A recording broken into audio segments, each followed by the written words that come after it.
Good afternoon, everyone, and welcome back to your channel Shiksha with Diksha. In our today's video, we'll be talking more about convection currents and we'll be talking about land breeze and sea breeze. Breeze. What do you mean by breeze? Moving air is called wind. और जब वो wind slightly हल्के हल्के move कर रही है, that is known as breeze. अब sea breeze क्या होगी? जब ब्रीज सी से लैंड की तरफ आएगी, एंड लैंड ब्रीज क्या होगी? जब ब्रीज लैंड से सी की तरफ आएगी. So let us talk about sea breeze first. Before talking about sea breeze we have to remember two things. During the day time में the breeze flows from sea towards the land. Day time में जो bridge है वो कहाँ से flow करती है?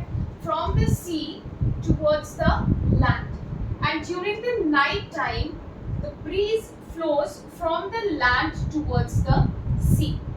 Night time में breeze कहाँ से flow करेगी? Land से sea की तरफ. So now let us start with the sea breeze. Sea breeze कब होगी? During the daytime, as I told you. So now let us talk about this.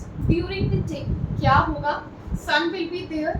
सन की रेज होगी. जब सन की रेज होगी तो गर्मी भी बहुत होगी. So those rays will be falling on the land as well as on the sea. जो लैंड है वो सी के कंपैरिजन में जल्दी गर्म हो जाएगी.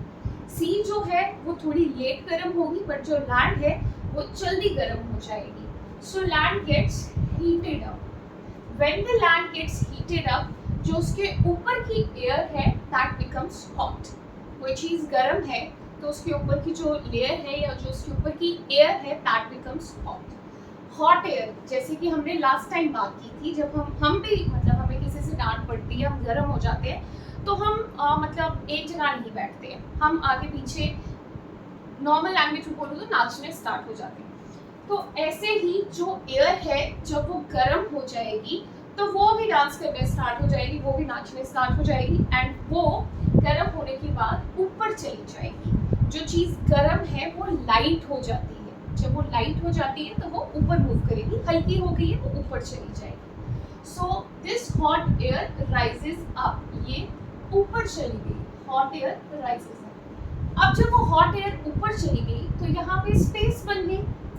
हॉट एयर ऊपर चली गई, ये वाली स्पेस खाली हो गई. अब सी जो है लैंड के कंपैरिजन में ठंडी है, या आप कह सकते हैं उसमें देर से गर्म होना है तो अभी तो वो ठंडी है. तो इसके ऊपर वाली जो एयर है वो कोल्ड है, ठंडी है. तो वो ठंडी चीज़ जो है वो लाइट के कंपैरिजन में, लाइट एयर के कंपैरिजन में ठंडी वाली जो एयर है वो भारी होगी. जब वो भारी होगी तो वो नीचे ही बैठी रहेगी, वो ऊपर नहीं जाएगी. तो ये जो कोल्ड एयर है ये क्या करेगी? यहाँ जो स्पेस बनी ये कोल्ड एयर इस साइड मूव कर जाएगी. So two things are there. The warm air that becomes light, that rises up, ऊपर चली जाएगी. जो उसकी स्पेस है उस स्पेस में ये कोल्ड एयर आ जाएगी. ओके, सो एयर कहाँ से मूव हुई? सी की तरफ से लैंड की तरफ मूव हुई. सो जो ब्रीज है उसने सी से लैंड की तरफ मूव किया. So this is known as sea breeze. When the breeze moves from the sea towards the land, it is during the daytime. Now let us talk about land breeze. Land breeze इसका opposite होगा. कैसे होगा? जो breeze है वो land से sea की तरफ जाएगी during the night time. ये night time में होगा.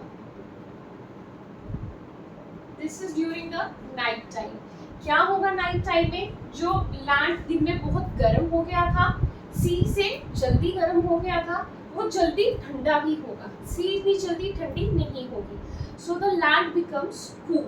तो कूल लैंड के ऊपर जो एयर है दैट इज आल्सो कूल. जो कूल लैंड के ऊपर वाली एयर है दैट इज आल्सो कूल. जो सी के ऊपर वाली एयर है दैट इज वार्म. सो ये कूल एयर है, ठंडी है, भारी होगी, ये नीचे ही बैठी रहेगी. जो सी के ऊपर वाली एयर है that is warm. Warm air becomes light, it rises up. ये ऊपर चली गई. जब ये ऊपर चली गई तो यहाँ पे जो स्पेस है वो खाली हो गई. उस खाली स्पेस को ये जो कूल एयर है ये फिल करेगी। कैसे फिल करेगी? वो यहाँ से यहाँ मूव करेगी। So the breeze is moving from the land towards the sea during the night time and this is known as land breeze. तो हम जनरली बात करें तो क्या हो रहा है, या तो ये एयर ऊपर जा रही है और एयर ऐसे आ रही है, सो काइंड ऑफ करंट ही है। So these sea and land breezes, they are actually the convection currents. convection currents किस में आपको दिखेंगी? लिक्विड में एंड गैसेस में। लिक्विड में हमने लास्ट टाइम बात की थी कि जब हम पानी गर्म करते हैं तो उसके अंदर से नीचे वाले मॉलिक्यूल्स ऊपर आएंगे, ऊपर से नीचे जाएंगे, नीचे से ऊपर, ऊपर से नीचे। सेम में गैसेस में हुआ, जो गर्म हुई वो ऊपर चली गई, जो ठंडी थी वो उसकी जगह पे आ गई। काइंड ऑफ करेंसी बन रही है, but these convection currents we can not see in the case of solids. So we stop over here. We have few applications of convection currents. We'll be talking about those in our next video. And yes, we'll be starting with the third way, that is known as the radiation. Till then, bye bye. Take care.